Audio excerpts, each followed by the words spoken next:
Alors le sujet que j'avais à cœur de partager avec vous, c'est un passage de Colossiens chapitre 3, versets 1 à 4. Ça va un peu dans le sens de ceux qui sont qui prennent la grâce de Dieu, qui savent se servir de la grâce de Dieu et de toutes ses bénédictions. Donc Colossiens 3, versets 1 à 4, vous lirez la suite après, qui découle de ces 4 premiers versets. Donc Paul nous dit, si donc vous êtes ressuscités avec Christ, recherchez les choses d'en haut, où Christ est assis à la droite de Dieu, attachez-vous aux réalités d'en haut et non à celles qui sont sur la terre. Et c'est tout à fait l'histoire de Jacob, quelque part. En effet, vous avez connu la mort et votre vie est cachée avec Christ en Dieu. Quand Christ, votre vie, apparaîtra, alors vous apparaîtrez aussi avec lui dans la gloire. Si donc vous êtes ressuscités. D'autres traductions, c'est un peu compliqué. Si donc. D'autres traductions disent puisque vous êtes ressuscités. Ou du moment que vous êtes ressuscités avec Christ. Donc, bien entendu, pour nous, la première chose à considérer, c'est la résurrection de Christ. Et la résurrection de Christ, est sans aucun doute l'événement majeur de toute l'histoire de l'humanité.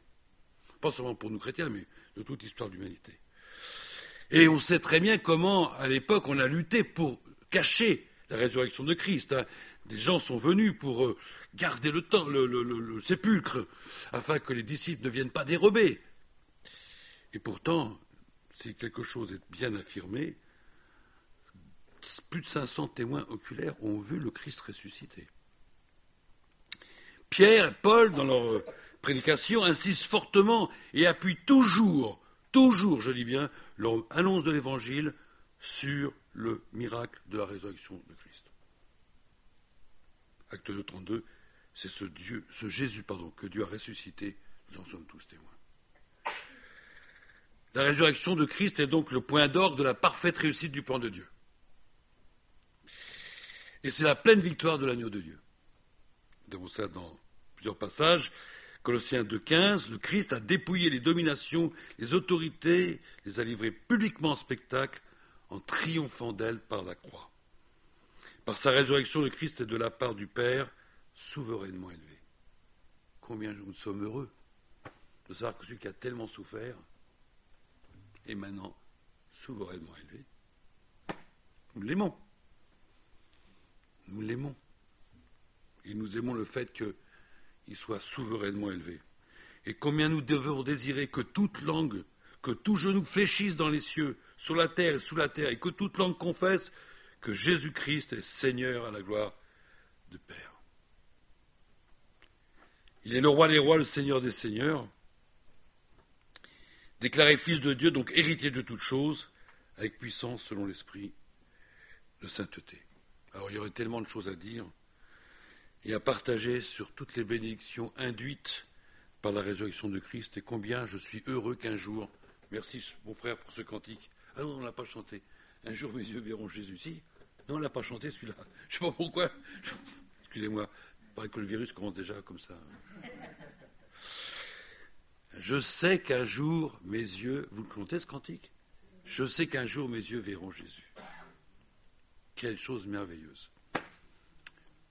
On oubliera tous les problèmes de la terre et le coronavirus et tutti quanti pour être uniquement avec le Seigneur. Ah, j'attends ce jour. Maranatha, viens Seigneur Jésus. Surtout que dans ce monde qui actuellement je ne sais pas vous, mais dur de supporter ce monde avec tout ce qui s'y passe. Malheureusement. Donc, quelle joie un jour de le voir. Mais la résurrection de Christ implique, détermine, éprouve notre propre résurrection. Si nous croyons que Christ est ressuscité, alors de la même manière, nous devons croire et vivre notre propre vie de résurrection. Et on oublie cela. Et je suis certain que si, au lieu de vous dire « Bonjour, chers frères et sœurs », j'avais dit « Bonjour les ressuscités », vous direz dans le Nord, dans le Nord, à Paris, ils ont un petit problème. Nous sommes des ressuscités. Et j'ai, de la part du Seigneur, le droit Nous avons le droit de vous saluer en nous disant « Bonjour les ressuscités ». Amen. Il ne faut pas oublier donc notre propre résurrection. Et cette résurrection est déjà annoncée quand le Christ ressuscite Lazare. Ça, nous le connaissons. Et il dit « Celui qui croit en moi vivra quand même il serait mort ».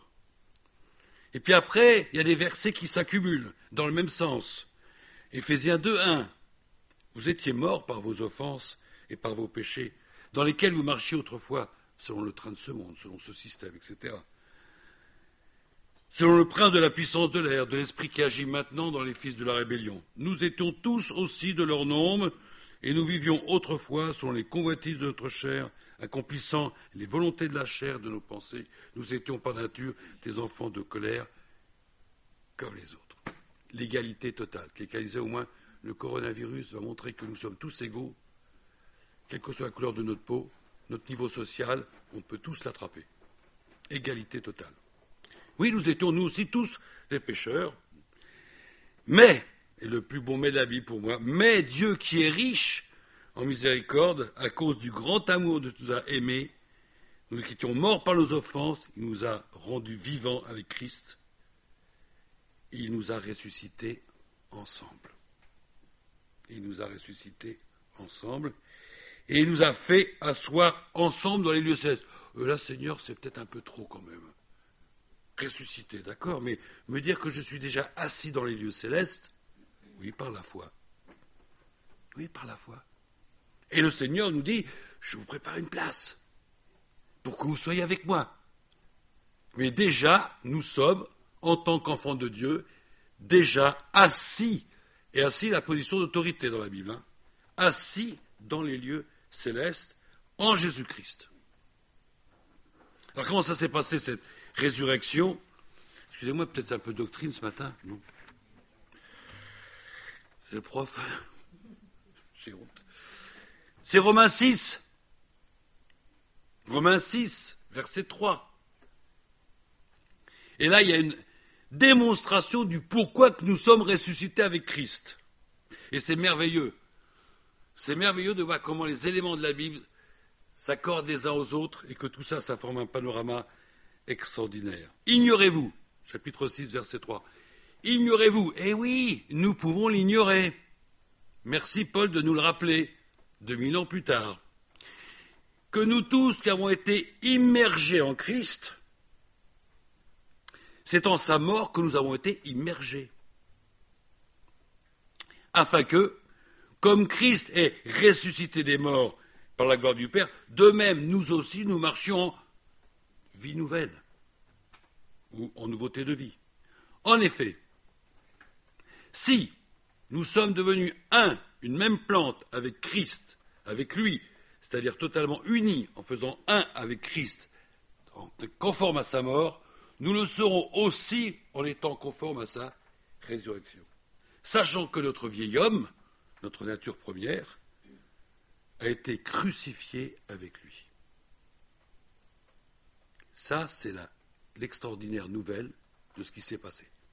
Il y a 2000 ans, il s'est passé deux choses concomitantes. Un, le Christ à la croix a porté nos péchés.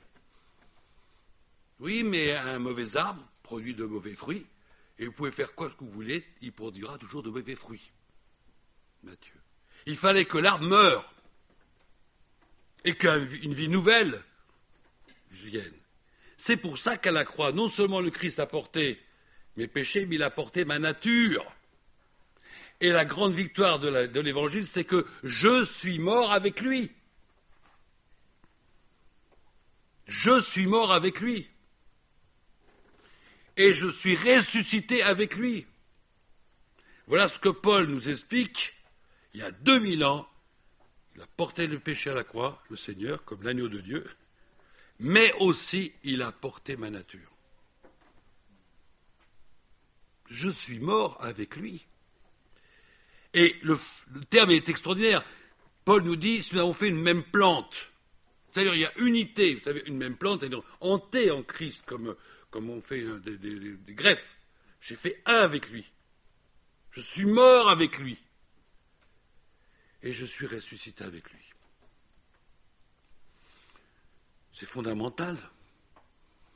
C'est fondamental. Unis à Christ, nous sommes donc morts. Cette nature adamique a été immergée dans la mort du Christ et une vie nouvelle à l'image de Christ est ressuscitée. Nous étions morts par nos offenses, il nous a rendus à la vie avec Christ. Je suis donc, je dirais légalement, pour employer un terme juridique, ressuscité. Ce n'est pas une pensée de l'esprit, ce n'est pas un désir, c'est une réalité qui s'est passée à la croix. Christ est le dernier Adam. Je suis mort avec lui.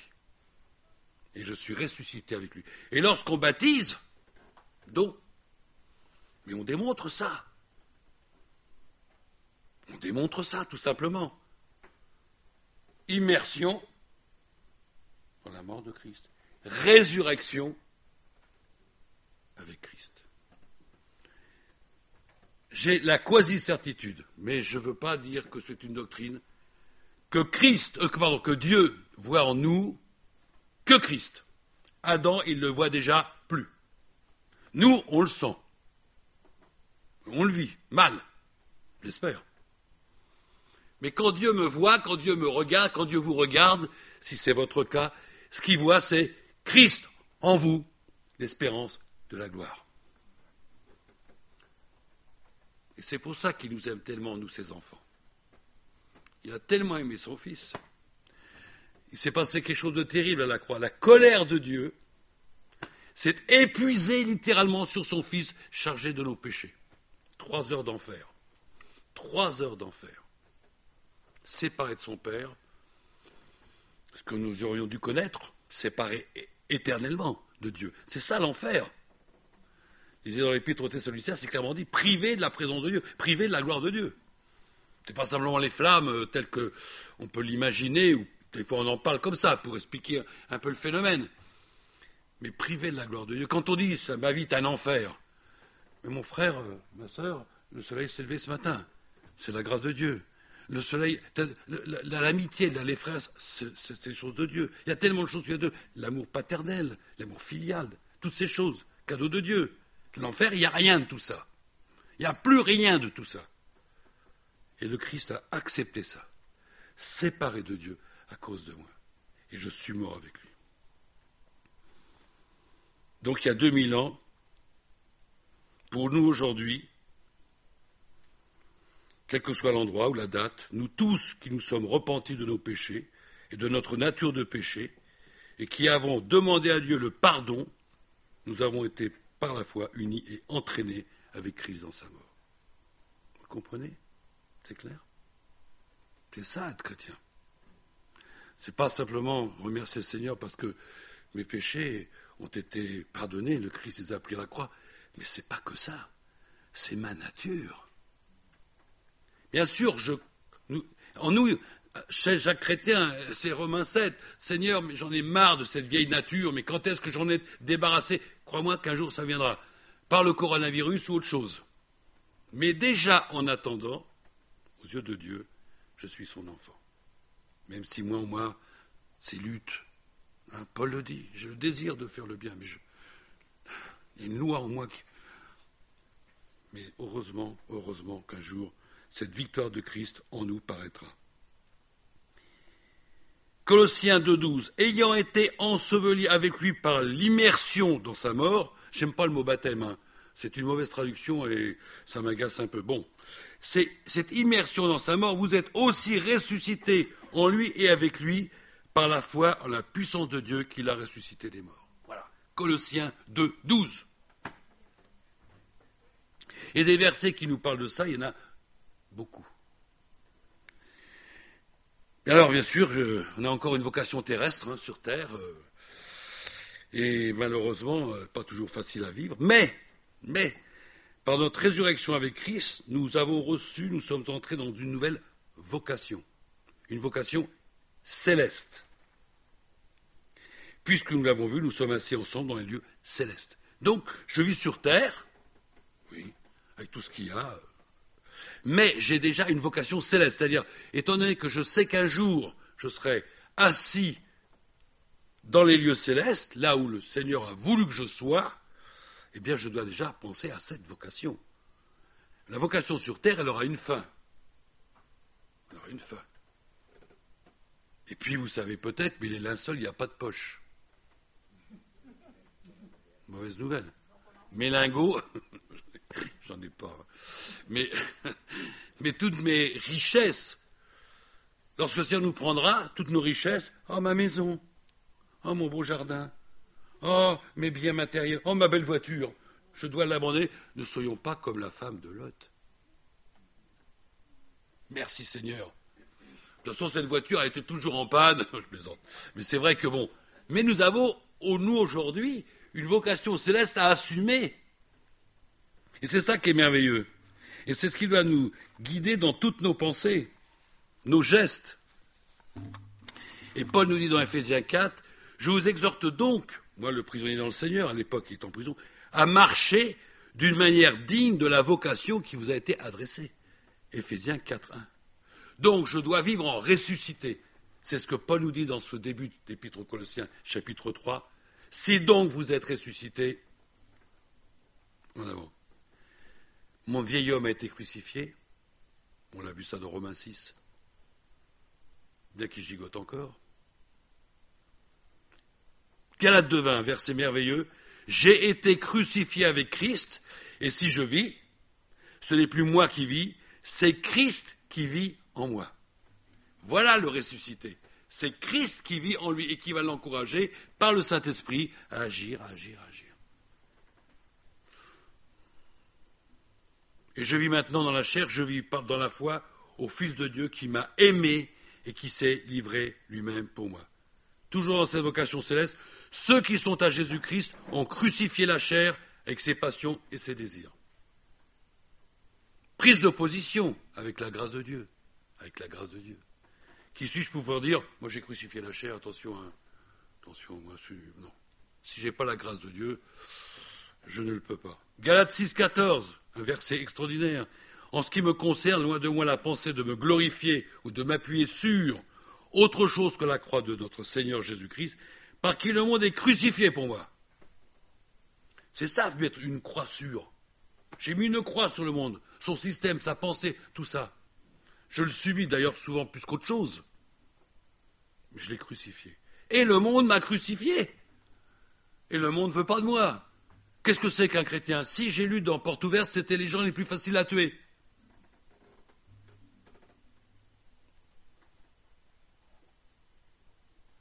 La croix est ma gloire. Car c'est par elle que j'ai la victoire. Donc, il faut aujourd'hui bien vivre ma mort. Ma mort spirituelle, le vieil homme. Et c'est pour ça que j'ai cet encouragement dans Colossiens. Vivre une vie nouvelle. Romains 6.11. Ainsi vous-même, regardez-vous comme mort au péché. Romains 6.11. Et comme vivant pour Dieu en Jésus-Christ. Que le péché ne règne point en vous. N'obéissez pas à ses convoitises. Ne livrez pas vos membres au péché comme des instruments d'iniquité, mais donnez-vous vous-même à Dieu comme étant vivant de mort que vous étiez. Et offrez à Dieu vos membres par différentes choses que nous pouvons faire pour lui comme des instruments de justice. C'est pour ça que maintenant, on va revenir à notre verset de départ, Colossiens 3.1. Si donc vous êtes ressuscité avec Christ, est-ce que c'est OK pour tout le monde ici? Si, conditionnel. Si ce n'est pas le cas, mourrez. Afin de vivre. Si donc vous êtes ressuscité avec Christ, cherchez les choses d'en haut. Je cherche les choses d'en haut. Où Christ est assis à la droite de Dieu. Et cherchez les choses d'en haut. En grec, je ne suis pas très bon, mais je vous le dis quand même, c'est phronéo. Vous aurez appris au moins un terme grec. C'est le même terme qui est dans Philippiens 2.5. Ayez en vous les sentiments qui étaient en Jésus-Christ. Donc là, c'est bien le verset, on l'a chanté tout à l'heure, te ressembler Jésus. Ouf, parce que tout à l'heure j'ai fait le boulette. Donc, Chercher les choses d'en haut, c'est quoi? On peut dire, chercher les choses d'en haut, c'est quoi? C'est comment? C'est où? C'est quoi? Eh bien, heureusement, dans Philippiens 2,5, il y a la réponse, c'est avoir en vous les sentiments qui étaient en Jésus-Christ. Merveilleux. Il y a du boulot. Il y a du travail. Mais c'est ça qui est chouette dans la vie chrétienne. C'est que c'est dynamique. La vie chrétienne doit être dynamique. Parce que Dieu nous donne la force. Et puis, c'est vouloir donc avoir les sentiments qui étaient en Jésus-Christ, c'est vouloir, Éphésiens 4, 24, revêtir l'homme nouveau. Grandir dans la foi. Cet homme nouveau créé selon Dieu dans une justice et une sainteté que produit la vérité. Vivre en ressuscité, c'est cultiver la joie du salut. Si un chrétien est triste, ben c'est certainement un triste chrétien. Une anecdote véritable, vraie, parce que la sœur à qui c'est arrivé me l'a expliqué, c'est une sœur qui était, pour des raisons que je comprends, et je la condamne en aucun cas, très triste. Très triste. C'est une sœur, pas de problème, mais très triste. Elle était dans le RER, oui, à Nanterre, dans la région parisienne, avant le RER. Et donc, elle était là, un peu dans sa tristesse, et un frère, qu'elle ne connaissait pas, s'est approché d'elle, avec un petit papier, une petite annonce de l'évangile, quoi. Il lui a dit, « Oh, mademoiselle, vous semblez si triste, ceci vous ferait du bien. » Ça a été un coup de pied aux fesses extraordinaire. Elle s'est repentie, disant, « C'est vrai que je suis trop triste.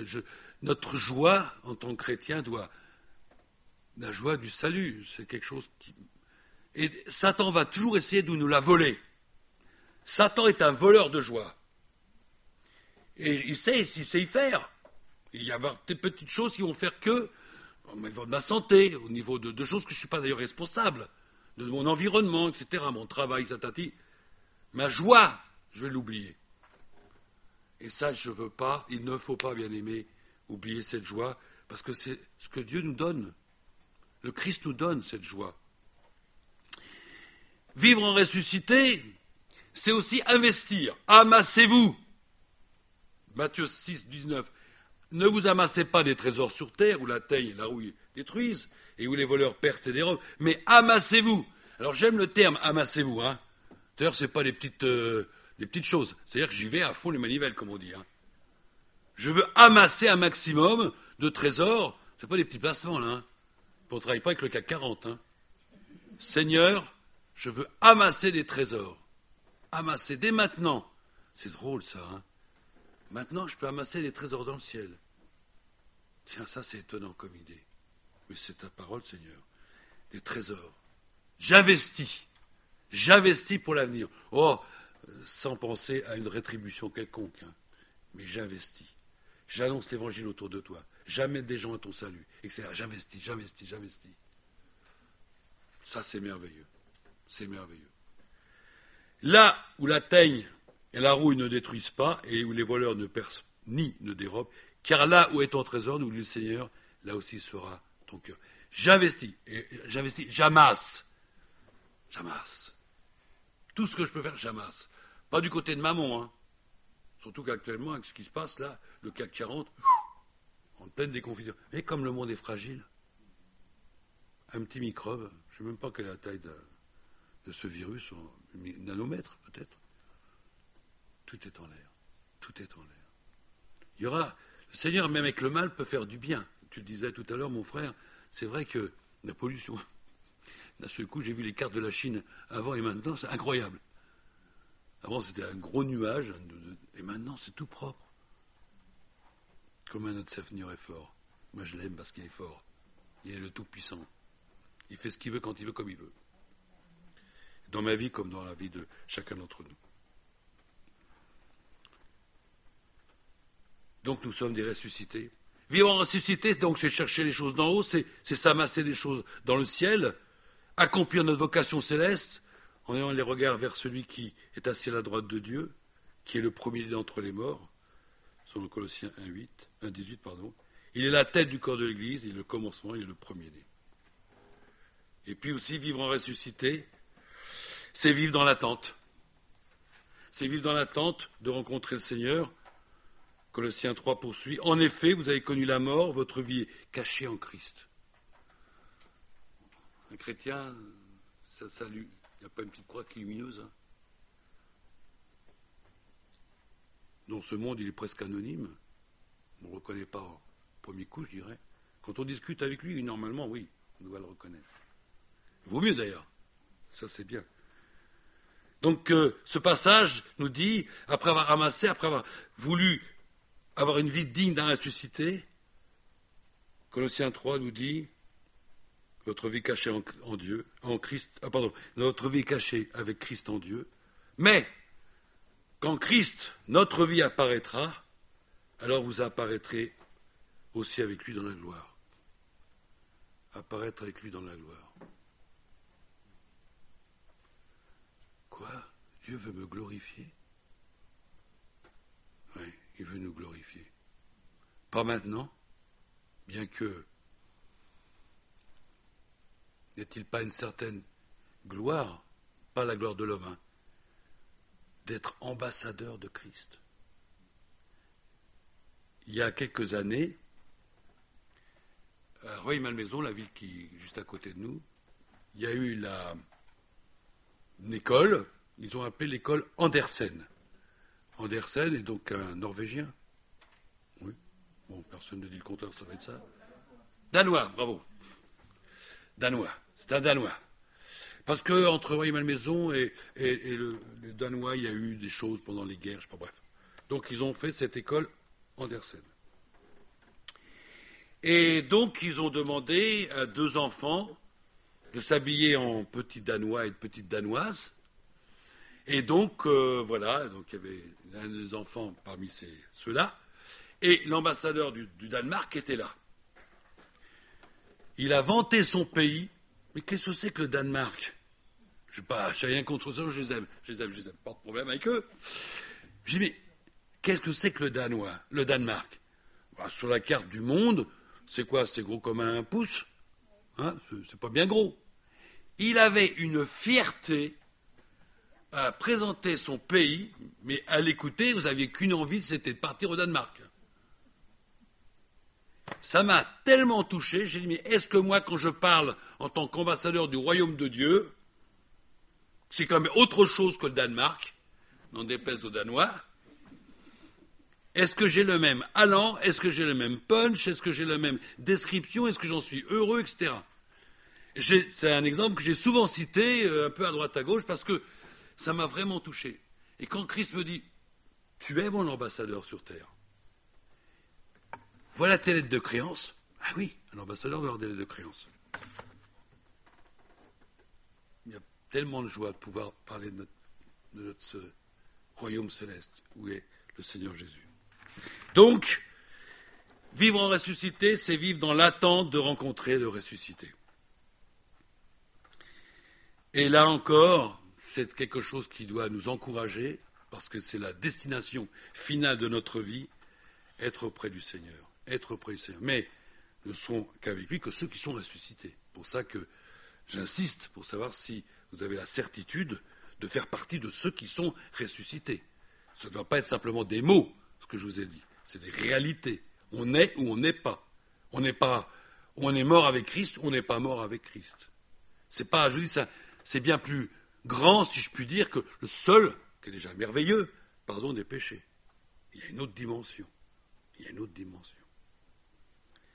Et je pense que si c'est le cas, vous devez être tellement heureux d'un jour quand nous rencontrerons, nous les vivants, le vivant avec un V majuscule. Donc de la part de Dieu, nous sommes déjà ressuscités avec le Seigneur. Lui-même, comme il a dit aux disciples, il nous prépare une place. Quand il apparaîtra dans les nuées pour venir nous chercher, quel jour ce sera, quel jour merveilleux. Et pour l'instant, notre vie est cachée, comme on l'a vu tout à l'heure, elle est cachée en Christ. Voilà, nous sommes dans ce merveilleux livre de vie, le Sefer Chaim. Voilà, le livre de vie, le livre de l'agneau. Ah, c'est un passage tellement extraordinaire, ça. Dans le livre de l'Apocalypse, ce livre, écrit en dehors et en dedans, et personne ne peut le lire, ni le regarder. Et Jean, l'apôtre, quand il voit que personne ne peut faire ça, il pleure. Il pleure. Pourquoi ? Parce que dans ce livre, il y a nos noms, pour moi, je pense. Mais nos noms, c'est bien d'avoir son nom, mais faut-il encore qu'il soit rendu vivant? Mais comment peuvent-ils être rendus vivants? Par l'œuvre de Christ. Et donc, Jean est tout malheureux. Il pleure parce que personne ne peut l'ouvrir. C'est incroyable, c'est un moment terrible. Et puis Jean, l'ange lui dit, ne t'inquiète pas, ne t'inquiète pas. Le lion de Juda,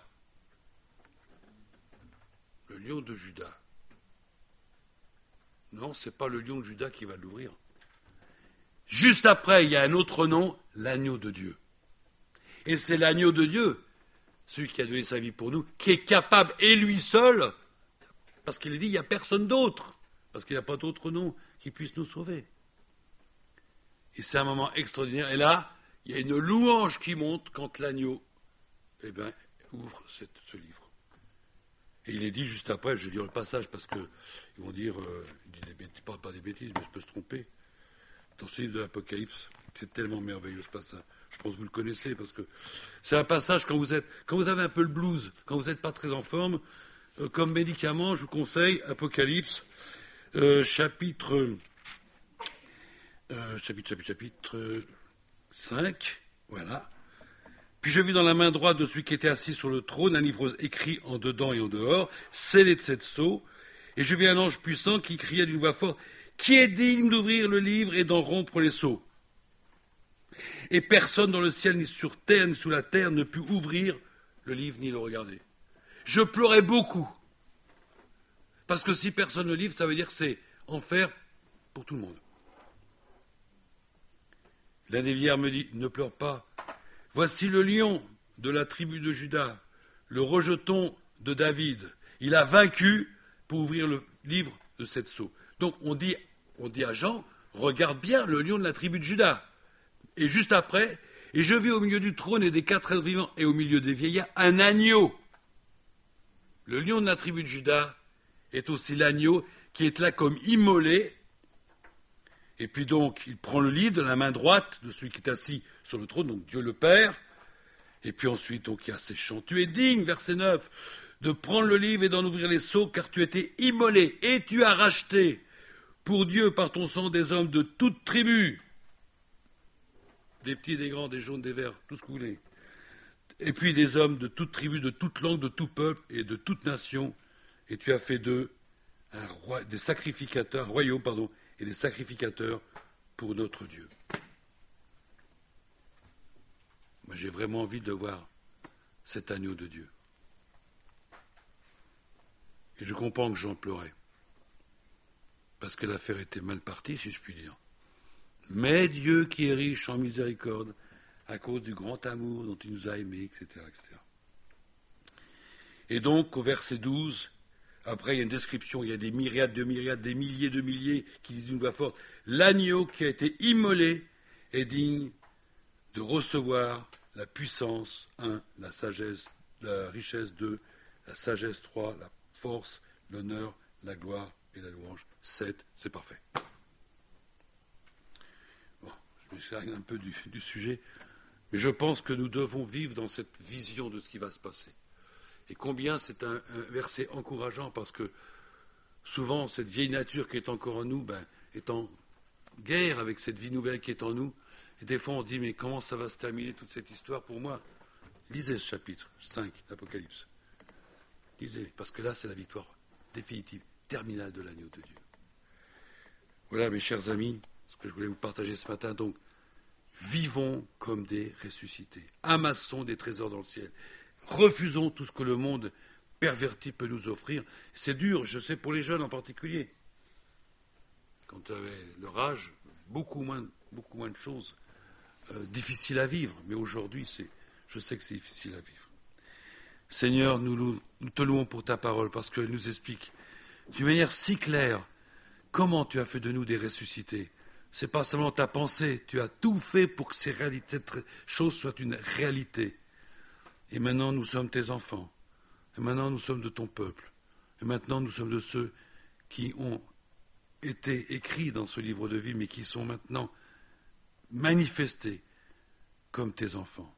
Donne-nous, Seigneur, d'honorer ton nom, seulement par des prières ou des cantiques, mais une vie qui soit toute à ta gloire, de vivre comme des ressuscités, de vivre comme des ambassadeurs de Christ, de vivre dans la puissance d'une vie nouvelle. Seigneur, nous voulons louer l'agneau, celui qui nous a pris avec lui dans ses bras, qui nous a entraînés dans sa mort pour nous entraîner ensuite dans sa résurrection. C'est une chose extraordinaire qu'il a fait pour nous. Nous en sommes conscients et nous devons le remercier dans tous les aspects de nos vies. Pour ta gloire, notre Dieu. Amen.